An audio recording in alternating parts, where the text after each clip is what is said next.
Welcome back to another episode of Small Ball with Kitty Beecham. Hope you are doing well. I am feeling phenomenal.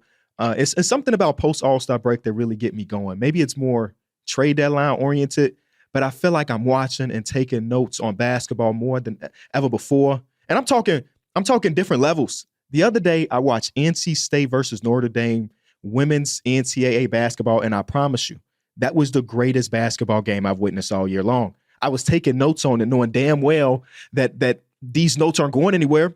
But you know what? I was mostly invested in it because the Chicago Sky at least had the third overall pick in the draft, and Olivia Miles and Centron, those are two lottery picks. I'm like, okay, one of these two dudes might be up on my favorite team soon. And then later that day, the pick got traded. So I don't regret watching the game because it was a double overtime banger. I'm doing the same thing with college basketball. Last night, I watched Maryland versus Michigan State. Half court, further than half court, buzzer beater by Trey Holloman. Like, hoops are great right now. But y'all know the real job is the NBA, so I got a lot to get to today. This is one of those episodes with no real theme. Some of my favorite episodes where I basically just ramble about stuff that's on my mind in the NBA. Sit back, relax, and enjoy the ride. Be sure to leave a like, subscribe. This Saturday, the Enjoy Basketball brand has a collaboration drop. This is something that's been in the works for months. It's so crazy to think about. I actually had this conversation with one of the homies yesterday about all of the crazy, weird accomplishments that we've had over the last couple of years. Like, as a diehard Chicago Bulls fan and watching Jimmy Butler get drafted 30th overall, watch him get no PT his rookie season and him blossoming into an all-star, then eventually an all-NBA player, then eventually a Hall of Famer is kind of crazy to think about. And now we're doing a collaboration with his brand, Big Face Coffee. Saturday is the drop. We got hats, we got hoodies, we got shirts, we got mugs. Very limited. So if you have not been locked in, put the notifications on and Enjoy Basketball Twitter and Instagram so you do not miss the drop. Also, we have other shows on this network. Numbers on the Board drops Tuesdays and Saturdays. Teed Up with Pierre Andreessen drops on Thursday. So if you need more hoops talk, this is the network for you. And actually, later in the show, we're gonna talk a little bit about sports coverage. It's been a big conversation, and it's something I've been thinking about a lot since All-Star Weekend, and it'll make sense a little bit later. Where do we start off? Let's start off with a few of the teams that made some big old adjustments at the trade deadline. Starting off with the LA Lakers. One thing that is really dope to me is when a team makes a trade and they're able to implement the talent immediately. Now, it's pretty easy to implement Luka Doncic when you're talking about one of the three best players in the world when he's completely healthy. But sometimes I just think about it like this. You make a big time trade deadline deal. A lot of times there's not real room for a coaching staff to really put player X in the perfect position for themselves. Sometimes it's like, I got to slot in. This is a talent upgrade. And sometimes it's going to be enough. My favorite type of trades is when it's like, no. We're able to rearrange some things with our offense and our defense to incorporate this new player. And I feel like that's what the Lakers have done. And I also feel like that's what the Warriors have done. And we'll talk about both teams. The Lakers have two really decent to big wins since they've acquired Luka Doncic. And I think these last two games we've seen a better version of him. You think about those first 3-2 against the Jazz and then the one against the Charlotte Hornets. Luka wasn't moving well. He was still trying to find his flow. You had LeBron James telling him to don't fit in, fit out.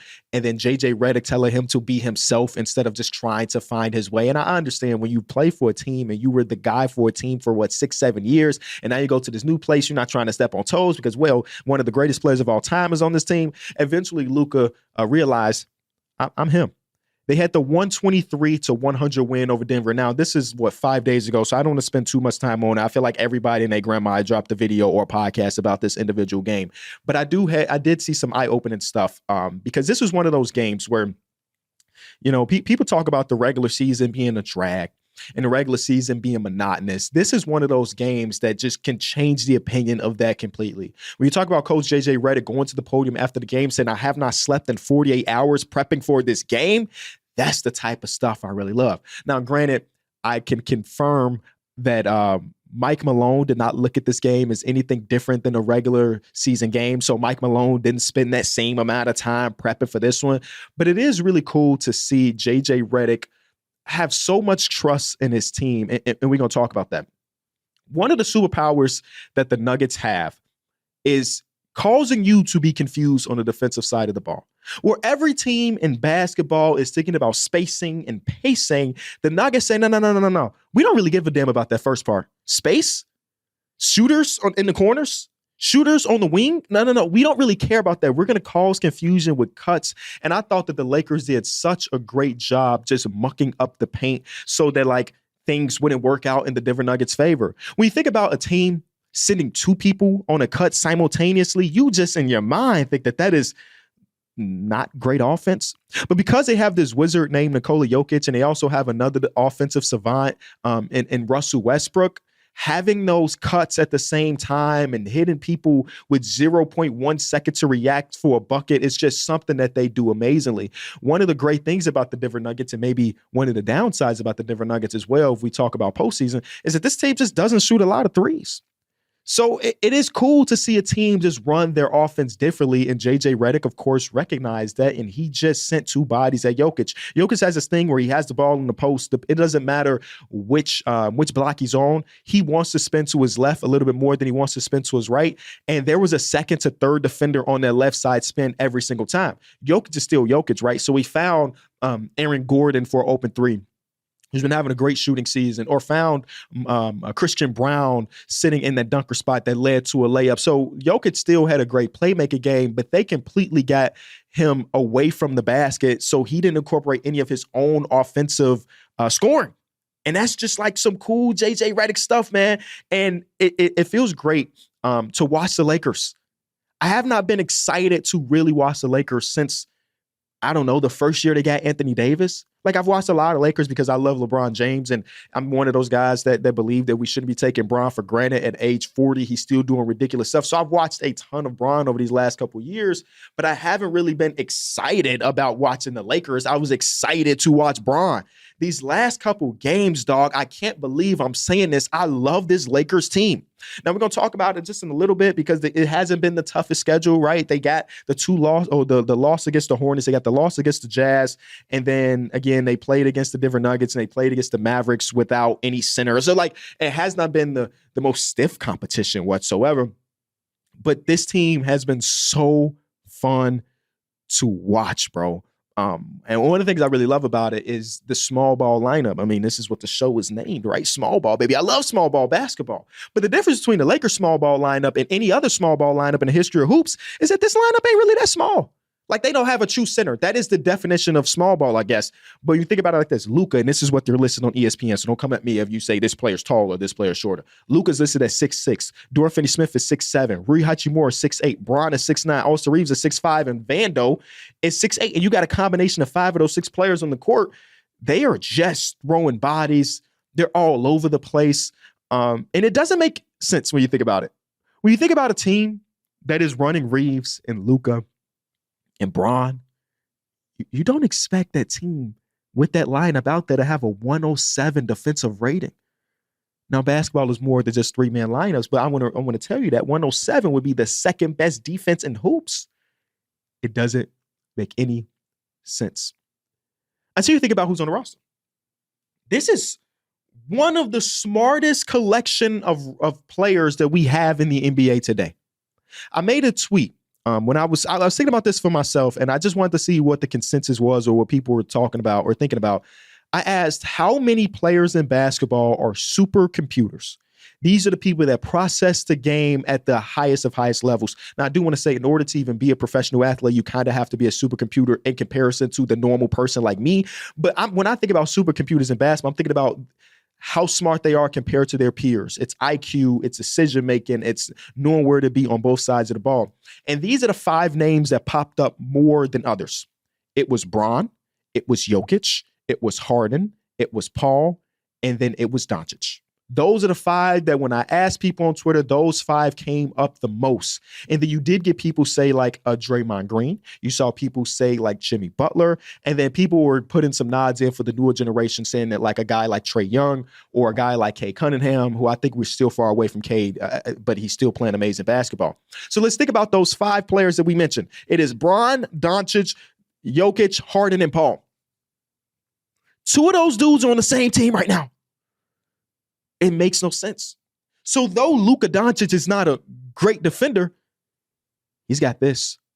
I feel like it's very rare that you see Luka Doncic out of position defensively. Hell, he don't got the foot speed to catch up to some of the dudes he's guarding, and he gets blown back quite a bit.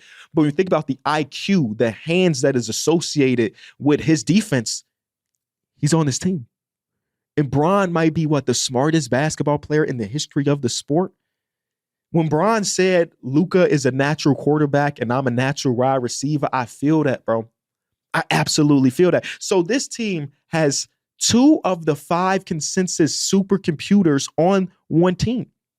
And I think when you have that, and you also have Austin Reeves, who's not a supercomputer, but boy, is he damn smart when it comes to basketball. You have a guy like JJ Redick that feels comfortable with switching coverage on a nightly basis. A coach traditionally does not stay up 48 hours to care about game number 57 of the regular season. That same coach doesn't go into his very next game with a different defensive plan. Realistically, most teams have their identity of this is what we're known to do. We're going to be a ice type team on defense. We're going to play drop coverage. Now, of course, there's possession by possession basis, but for the most part, most teams have their identity. We're mostly known as a drop coverage defensive team. We're mostly known as a point of attack, bring the defender up to the point of attack team.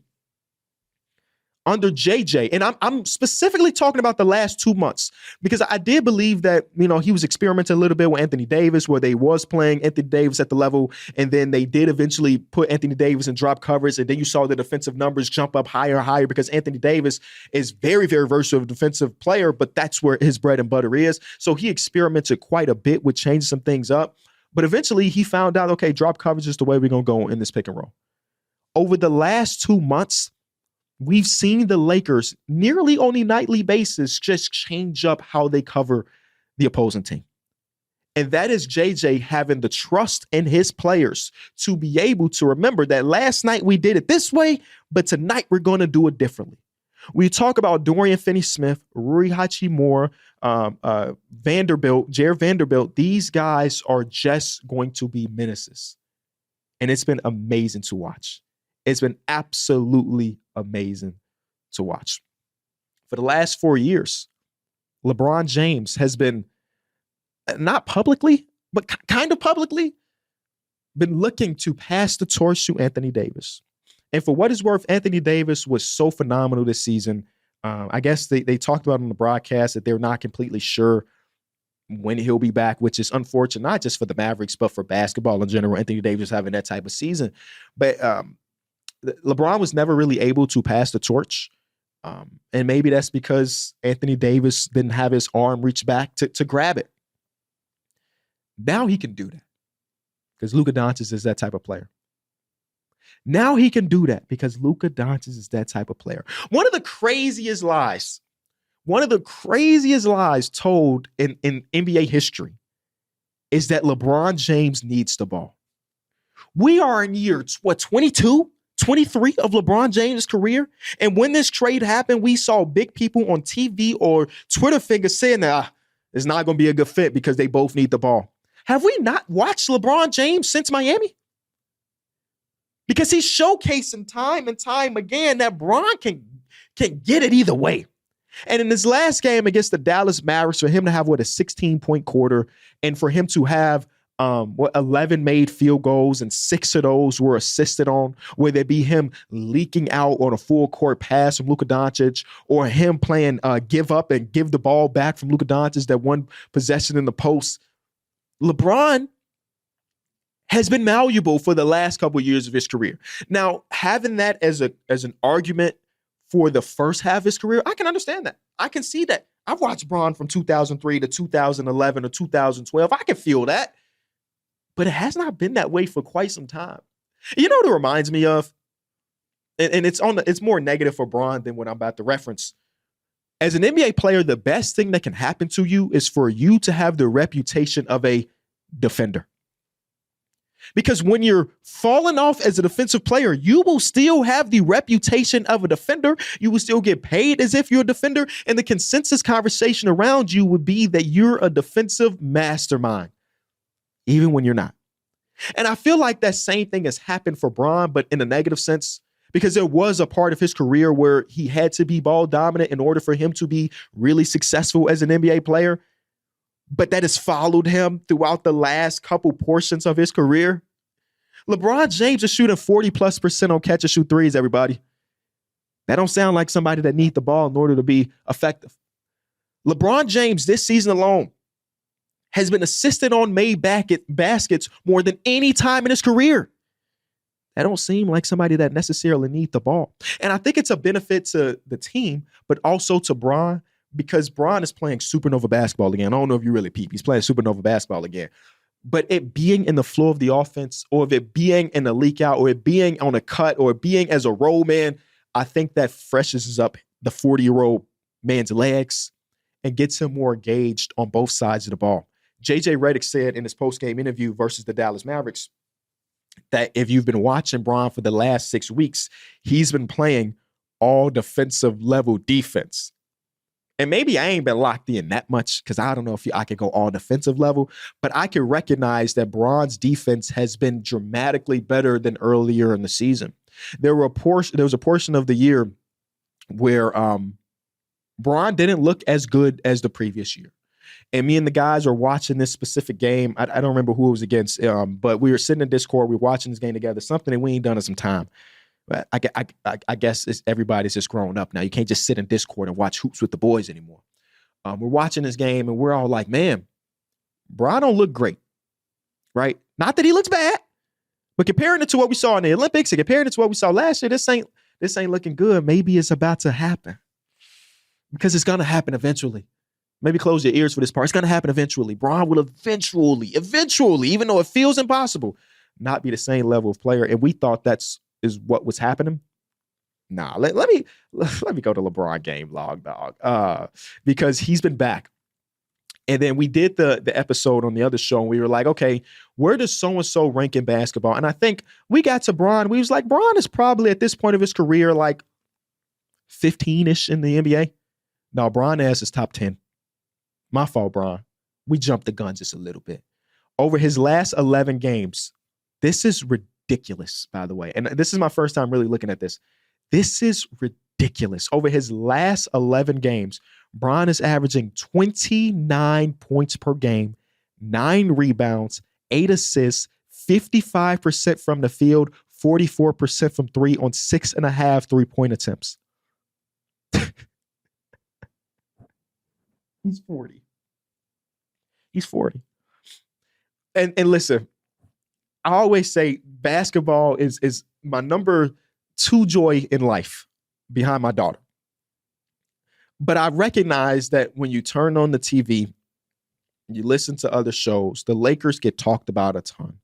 And one of the things I told myself that on this show is that I'm going to talk about the Lakers, don't get me wrong, but I'm not going to open up every episode talking about what the hell the Lakers were doing, because most of the time it wasn't anything super special. Things have changed. Because I think that this team has a potential to do some crazy stuff. And I try to be impartial. I know on the other show I'll be making fun of the Lakers fans, but I really do try to be impartial here. And I absolutely love watching this Lakers team. Gotta give, I know I only mentioned his name one time, gotta give so much love to Austin Reeves, because so far in the season, he's averaging 19 and 6, but that doesn't even tell the full story, because over the last month or so, they showed on the broadcast last night, over the last month or so, he's been averaging like 24 points per game. He's been phenomenal. And there was an article written not too long ago about Austin Reeves, and he was talking about how he went to Phil Handy, who I don't think is with the Lakers anymore, but at once upon a time was with the Lakers. He went to Phil Handy and he said, LeBron got to ease up on me, bro. I'm an undrafted rookie. Why is he on my ass so much? And Phil Handy said, because he believes in you. And I'm not adding this to LeBron's legacy that this undrafted guard out of nowhere is great. But damn it, I couldn't imagine the battery that gets put in your back when one of the 2 greatest players of all time believes in you, right? I've had a battery put in my back, and this is not nearly the same when I got a text from Stephen A. Smith that said that, like, future is yours. Stephen A. Smith is the #1 guy in sports media. Love him or hate him. Future's mine. I can't let him down there, right? So I can imagine it being on a whole nother level with it being LeBron James. And Austin Reeves has taken the responsibility with this new look team to be like, hey, tonight I have to guard Kyrie Irving. The night before, I had to guard Jamal Murray. Tonight, as I'm recording this, he's going to probably have to guard. The Anthony Edwards one should be interesting. They might go a different direction because Anthony Edwards is like this bruise your body, but he's taking the responsibility of guarding the top guy, the top ball handler, the top scorer, and then also going out there and giving you 20, 30, 36 to 45 point game against Indiana in that win where Bron didn't play. It's just been great hoops, and I've enjoyed every single second of it. Now, things get really difficult, though. As excited as I am about the way they look right now, their schedule is ridiculous. Here's their next 9 games. They have the Wolves tonight. They have the Clippers back-to-back. They have the Pelicans. Okay, the Pelicans aren't very good, but we did see Zion get the seal tattooed on his belly button, so he might be averaging 40 for the rest of his career. We got the Knicks, then we got the Celtics, then we got the Nets, who ain't no easy out no more. You got the Bucks, and then you got the Nuggets. So we're really about to see what the hell this Lakers team is about, and I can't wait to see it. So shout out to Bron, shout out to Luka. I ain't even really get to talk about, the reunion against the Mavericks. So surprised Nico Harrison was there, bro. So surprised that Nico Harrison was there. And again, I don't know. Does Nico Harrison travel to every single road game? I'm not completely sure. But when the crowd started chanting, "Thank you, Nico," that had to be a dagger right into the heart, bro. They cut to him a couple different times. And me and the guys say this all the time. He had the IE ass face. I recognize what I did was crazy, but damn it, I got to act like I don't care. And for what it's worth, the Dallas Mavericks gave them a game. It was an ugly game, but they gave them a game. Shout out to Klay Thompson's big explosion in the third and fourth quarter, but it's tough. It's tough.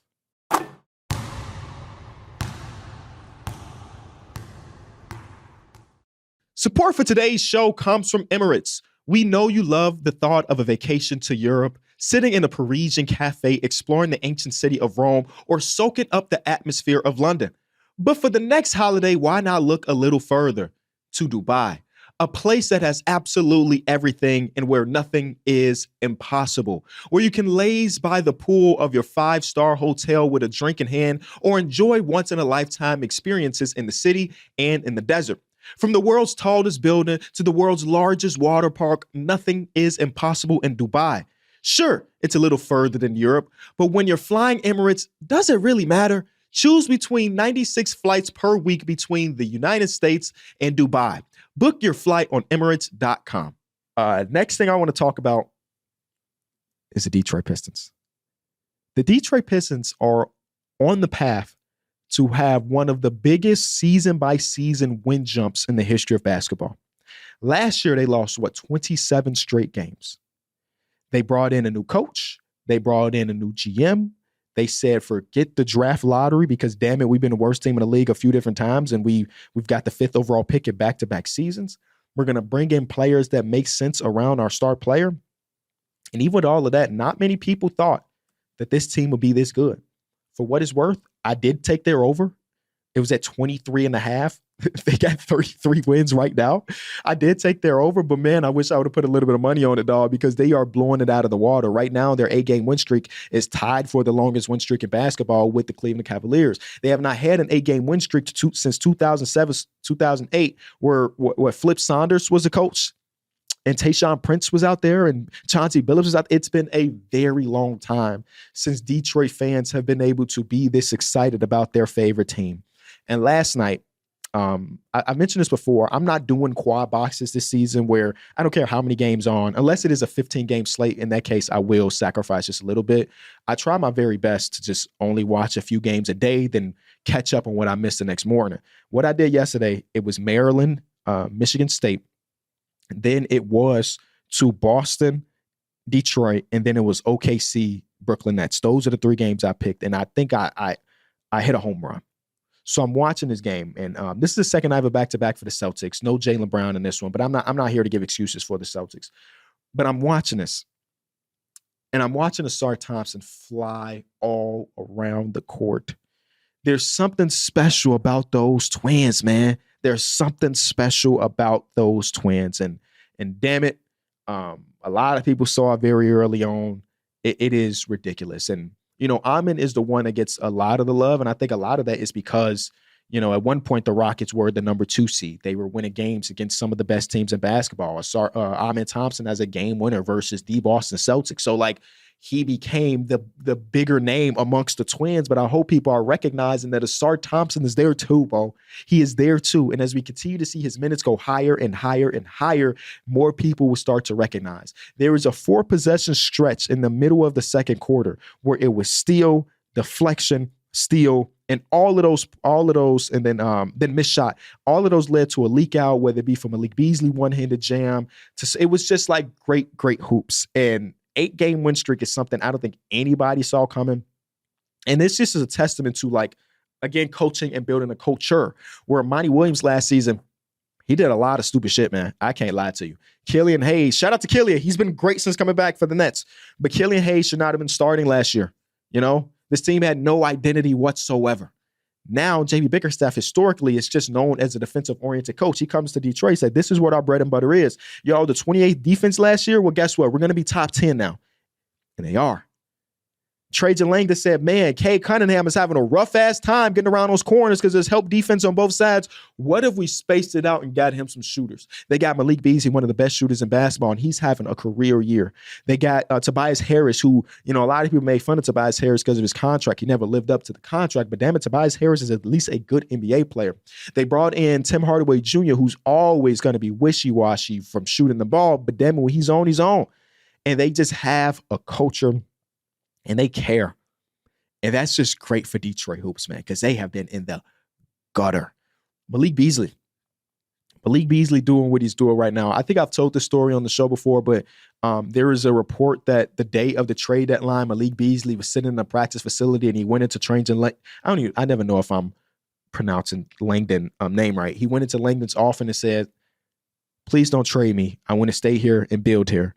And I don't even know. Who knows if he was ever potentially going to get traded. But his celebrations, he's like shaking ass on the court after made threes.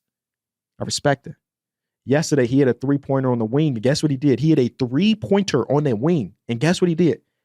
He did the too small symbol. I have never seen somebody hit a 3-pointer and say that his defender was too small. It's Malik Beasley. And they say Malik Beasley smoke a lot of weed. They got nothing to do with his hoops. So maybe it does have a lot to do with his hoops. But man, he is playing great basketball. And I love when random role players become fan favorites, bro. For what Malik Beasley is doing right now, he is going to forever be loved by Detroit Pistons fans. He's going to come back when his career is over, and maybe he only spends 1 year in Detroit. I don't know. Hopefully he gets a long-term extension with them because I love the way he's playing with Cade Cunningham. But he'll always get the love when he is in that arena. And I think that's amazing. Taj Gibson in Chicago, anytime Taj Gibson is playing for the opposing team in the UC, they're going to chant, we want Taj. Taj Gibson was just a good role player for the Bulls. He won Michael. He won even Jimmy. He won Joakim Noah. But damn it, he get a lot of love from Chicago. And Malik Beasley is going to do that, dog. Yesterday, when they played against the Celtics, they lost the 3-point battle by 24 points, y'all. 24 points.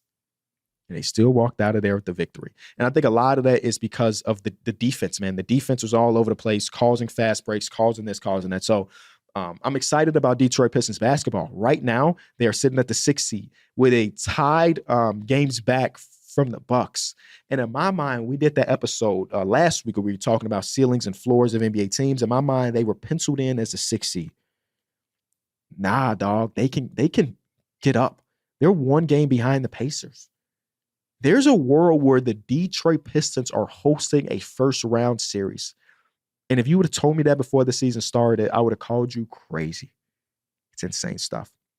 You know what's also insane stuff? We talked about it on the last episode, at the beginning of last episode, Victor Wembanyama being out for the rest of the season. It's not been great. I would assume that De'Aaron Fox is going to be out relatively soon.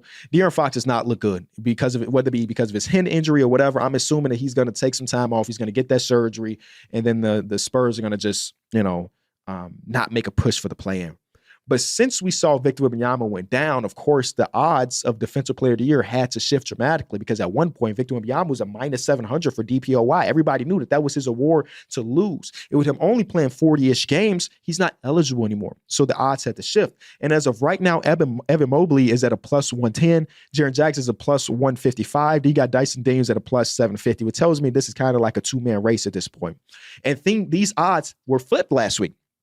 Right after the Wemby news were broke, I checked to see, okay, they're going to change the odds. And Jaren Jackson Jr. was the favorite. It was a minus 110. So it has shifted. And in my personal opinion, if you gave me a vote today with 20-odd games left, I would agree that Evan Mobley is probably the DPOY. But the things that Jaren Jackson Jr. is doing as well, I can't be mad at it.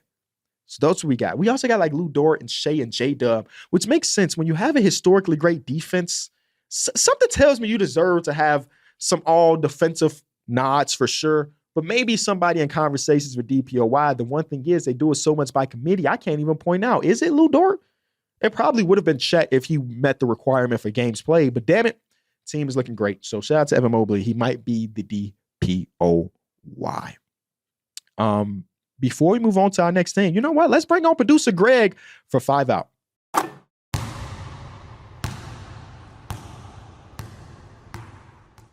Make your first NBA bet a swish with FanDuel, America's #1 sportsbook. FanDuel has all your favorite bets, from who will win the game to how many points a player will score. Plus, check out newer bets like number of dunks, assists, or three-pointers in the next 3 minutes. It doesn't matter if you tap into FanDuel before the game starts or after the game is already tipped off. You have a chance to pick up a W whenever.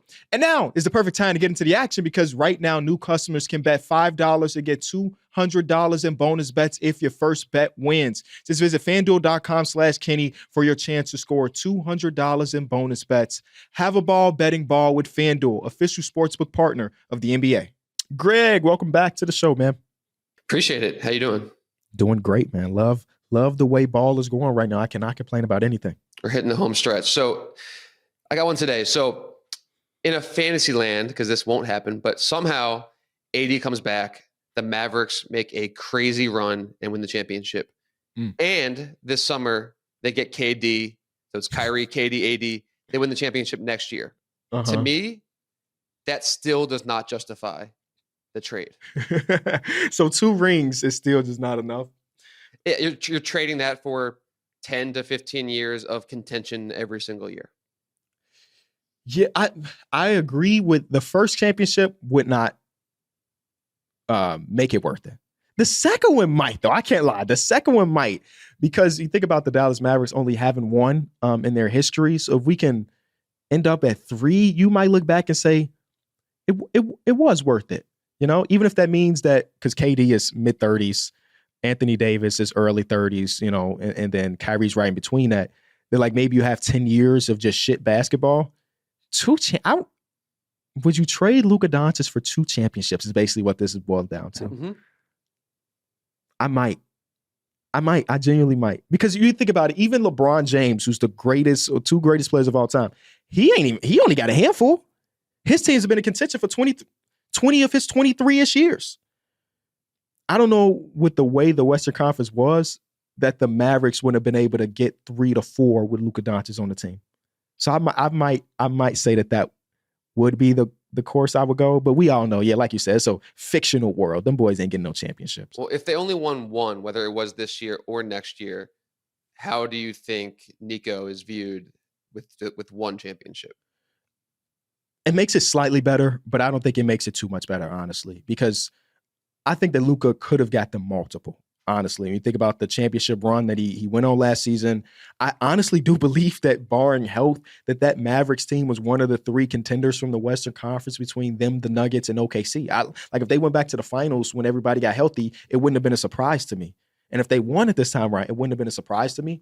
And you think about how much he increases his play, I think that Luka could have got them multiple, but like, it's hypotheticals. Who knows? Like there are a lot of great hoopers that didn't get championships, even if they were one of the 3 best players in the world. That's just the reality of sports. Yeah, and Luka's also not a hometown guy, but they drafted him, and he's their guy. And to me, that means something, especially if you're contending every year. It's like like a much better version of what the Blazers had with Dame for a while. I mean, obviously, like Luka's better, and the Mavericks would have been better than that Blazers team. But there's something too, just like having a guy that you drafted, that's your guy that you get to root for year after year, that maybe doesn't mean the same thing as a championship, but it certainly means something. For sure. Like he was on the pace to be the all-time leader in so many stats. He would have had a statue. And I said it before, he was the best individual talent to ever play for the organization. And all of that's gone, man. It's still weird, bro. You know how crazy it is? People are still dropping articles about it. And it's been 2.5, 3 weeks. I just saw another article that was talking about him smoking hookah and drinking beer. And that was one of the reasons why, like, I've never seen people still break news about a trade 3 weeks later. It's insane. But it is the biggest trade that we've seen in our sport. Yeah, I mean, Jordan had gambling and cigars. Like, it's not that different. Right. It's really not that different. Greatness is greatness regardless of what you do in your free time. If you can go out there and give me 30, 11, and 11, I don't care what the hell you're doing. Well, actually, no, there's limits to it, but hookah and beer is not that bad if you that good.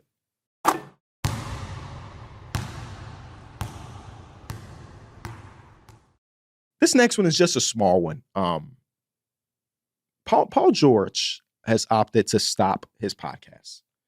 And when we were doing numbers on the board, I talked about it a little bit. And then later that day, he stopped his pod. But as somebody that does a podcast, that's signed on to a network that has ads running and people selling and buy, like I said in the pod, that it makes sense for Paul George to pause the show. Don't quit the show, but pause the show until he get his shit right. But I didn't think there was a world it was possible because, you have obligations, you have timelines, you have schedules, and for whatever reason, they were able to get around that. And I think it's probably for the better. I think it's probably for the better.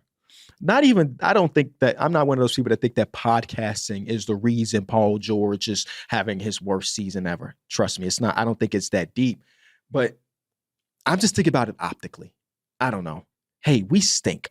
We're so bad that even with our big 3, we are 7-8. Like we just lost. We were down by 50 to the Bulls, who were down by 50 to another team last week. Think about how bad that is. The Bulls were down by 50 to another to the Detroit Pistons last week, and then you let them be up by 50 against you. But in 6 hours, I got a podcast taping. Like that's just too much. So though Podcast P has given us a lot of fuel and a lot of great things in the basketball community, from conversation from PG or people being on this show, I'm happy that it has taken a pause for now. He still said that he has championship in mind. I don't know if that's really what the rest of the organization is thinking. Now, it's impossible to convince a player to go out there and lose. Like, why the hell should he care about the 6th overall pick for this year's draft? But the way these boys have been hooping lately, I don't see a world. And then we got the report that Joel Embiid would probably have to go through some type of procedure that is like one of those risky procedures, one of those Lonzo Ball-esque procedures. The difference is he's a 7-footer. I feel for JoJo. The one thing that's saving Philadelphia sports is they just won the damn Super Bowl a few weeks before this. So though a lot of people are still invested in the 76ers, I don't even know how you could be super, super mad when you win a Super Bowl. But I just don't think that the Paul George Embiid era is going to equate to a ring like we thought it might have. Like, I was bullish on this team going into the season. Paul George is the complimentary third option for this team. Gershon Yabusele just went nuts for the French national team. Can he come over and do the same thing? He has been able to do that. They brought in other people like Caleb Martin, who they eventually traded away, but like they brought in good rotational pieces. And as long as JoJo is healthy, this team has a chance. Unfortunately, JoJo has not been healthy. And the games that we have of him, I think we have one 30-point game against the Bulls when he his 3rd game back. And it hasn't been good since then. And with Joel Embiid going through a potential another procedure, and this one being different than a traditional, whatever, it scares me quite a bit about the future of him as a top end player and all of that.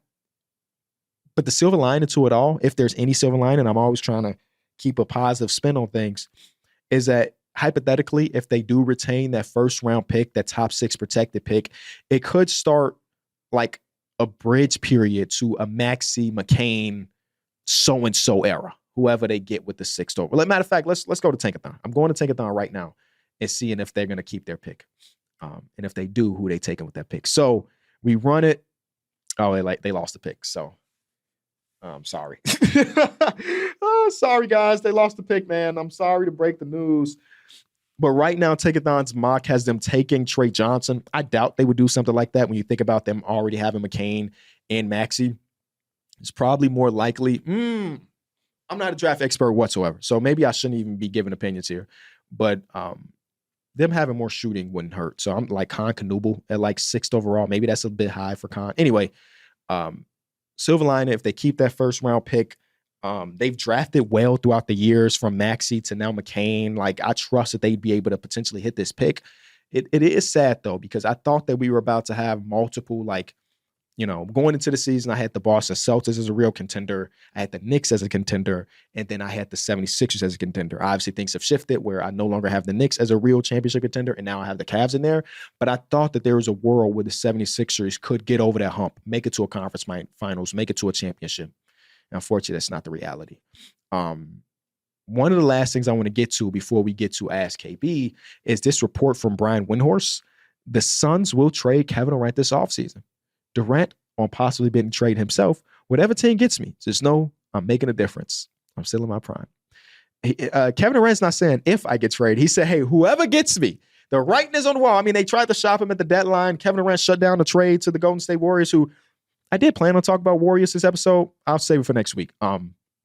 He shut down that trade, and his rationalization too is like, it's just a lot. It's just a lot. Y'all doing some cool things over there. Now y'all got Jimmy Butler. He was just on Draymond Green's show talking about it, but he shut down that trade. And I was thinking, if Kevin Durant became available, which is the case, what team should really be interested?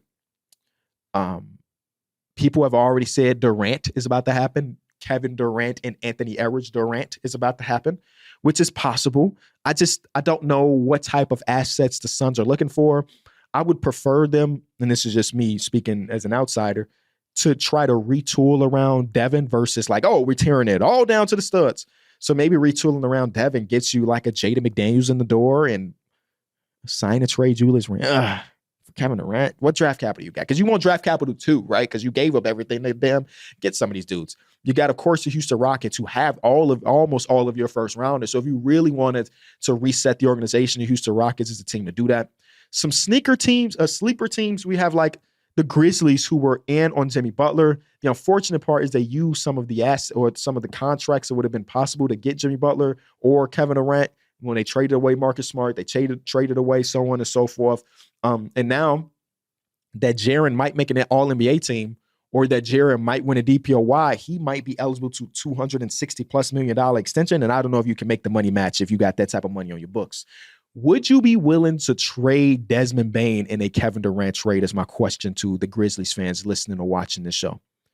Would you be willing to do that? Because then it gets real interesting if you are. Another sleeper team is a team I mentioned earlier, the Detroit Pistons. I guess Cade Cunningham and Kevin Durant are pretty close. They work out together all the time in the offseason is what I read. Is there a world where Detroit basketball gets really put on? Cade Cunningham and Kevin Durant. And then lastly, I had like the Knicks if they didn't trade everything for Mikal Bridges. If they stood pat with OG, Karl-Anthony Towns, trade still happening, and then Jalen Brunson, if they stayed on those 5 first rounders and instead just waited for the Kevin Durant thing to break, could they have had Kevin? Kevin already gave him the cold shoulder, what was it, like 5 years ago when he went to the Brooklyn Nets and the Knicks aren't cool anymore, so that probably would have died eventually. The last thing I'm going to do before we get, and I'm only going to spend a couple minutes on this, before we get into AskKB, is something that's been on my mind a lot recently, is there are no fun, just straight up fun NBA shows. Now, I think that the NBA, out of all of the sports, probably has the most podcasts associated with it, right? So I'm not even thinking about podcast shows. I mean, just like I'm going to turn on television and I'm going to tune in. When I was growing up, the two shows that I absolutely loved the most was Sports Nation with Michelle Beadle and Colin Cowherd. I would come home from school every single day and watch that show. It was one of the first internet infused shows. If you have no idea what it is, please go watch highlights of that show. The show was fucking amazing. It wasn't specifically an NBA show. It was across all sports, but it was a fun show. It had a fun dynamic. It wasn't hot take here, debate here, debate here. And like did get into it just a little bit, but it was a fun show. And the other one is with Ahmad Rashad and Willow Bay. Now, personally, I was a little bit younger to watch Inside Stuff, but I did get all the clips and I did watch them on YouTube. And they just had a way of covering the sport that was with the idea of enjoying the sport. And we just don't have that nowadays.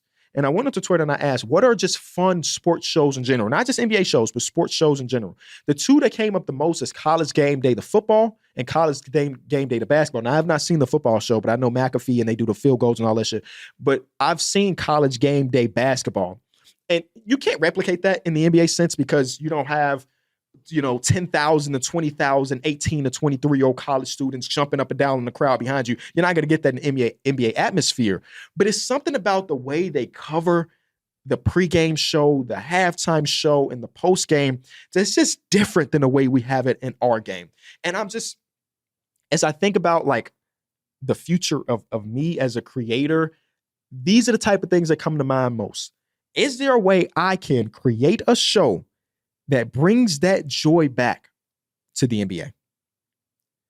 Another show that came up a lot was the Champions League pregame show. I like soccer.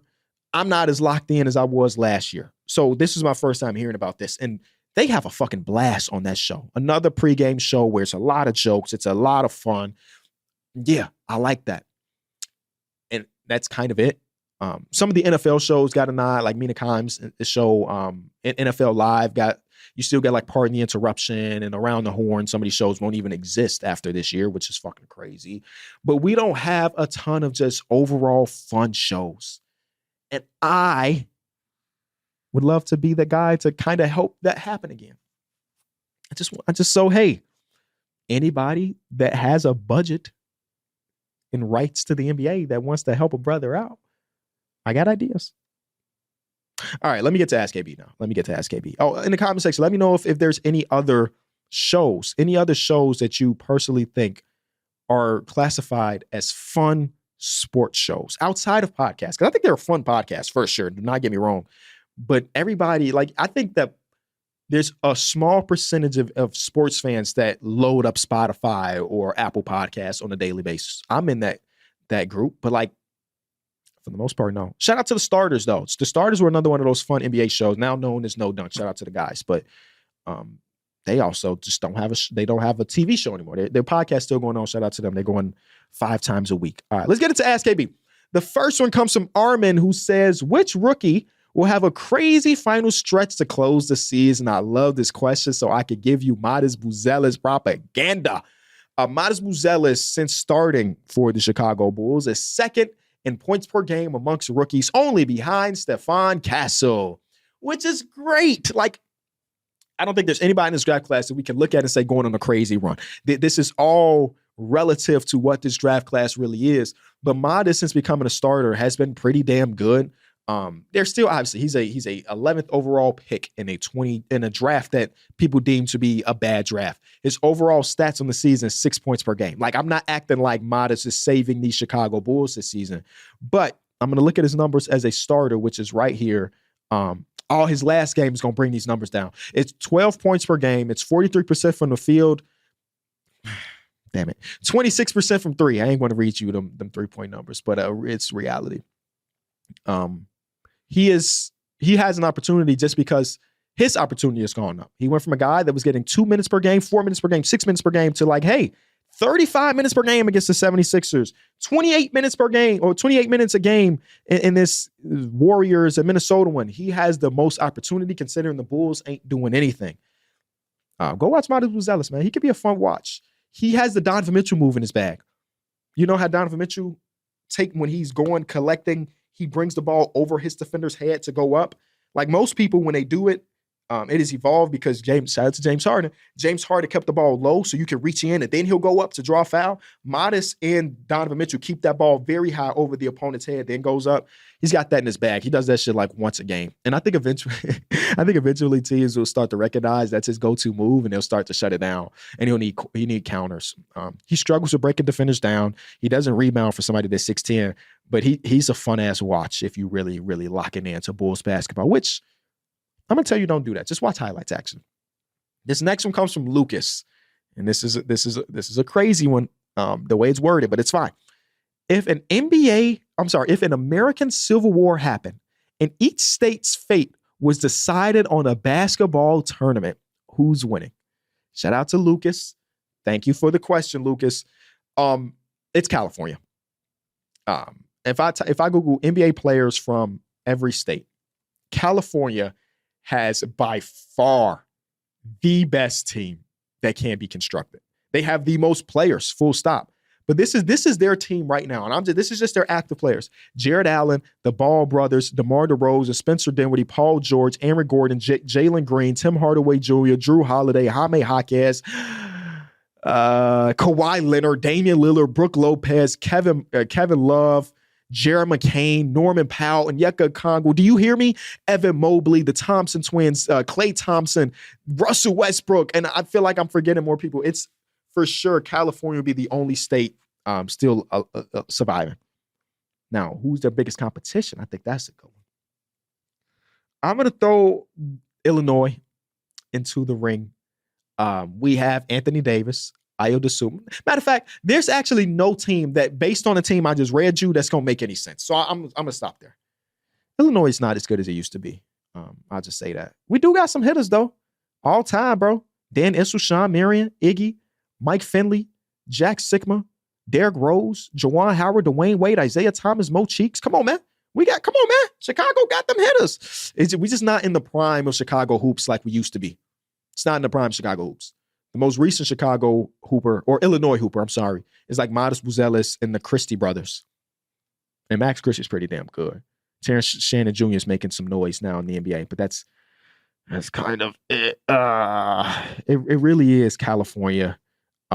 Greg is putting his bucket here for Philadelphia, which I ain't mad at. He got Kyle Lowry, the Morris twins, Darius Jones Jr., Lamar Stevens. That team ain't on nothing, Greg.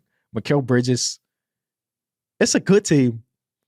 But California is wiping the floor with all of us. Even like a state like New York, you would expect New York to have some hitters, and they got some guys here, but it ain't nearly. Cali is dominant. They might win every game by 50. Ohio has Steph Curry, and they have LeBron. So like that team might be able to make some noise. They got Bronny, Karis LeVert, Luke Kennard, CJ McCollum, Terry Rozier. That's a good team, bro. That's a real good team. Just by having Bron and Steph Curry and then people around them. But the answer is undoubtedly California. Let's get to the audio ones. Which players have the most to gain or lose in these last games? It could be just proving themselves, winning an award, or contract related for the offseason. Like that question. That's a good one. Most approves. I think that your contract one makes the most sense, right?